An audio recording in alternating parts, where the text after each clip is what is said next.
নারায়ণগঞ্জে আবারও জমেছে রাজনৈতিক উত্তেজনা।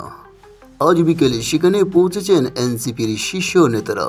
তাদের আগমন ঘিরে শহরের বিভিন্ন এলাকায় ছিল কড়া নিরাপত্তা।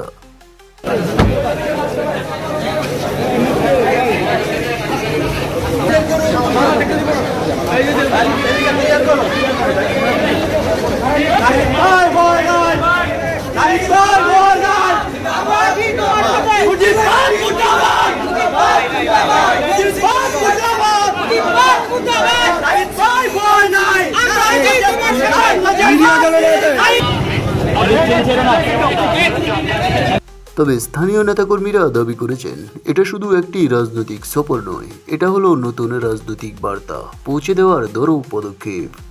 তবে বিশ্লেষকদের মতে এই সফর নির্বাচনীয় প্রস্তুতির ইঙ্গিত দিচ্ছে।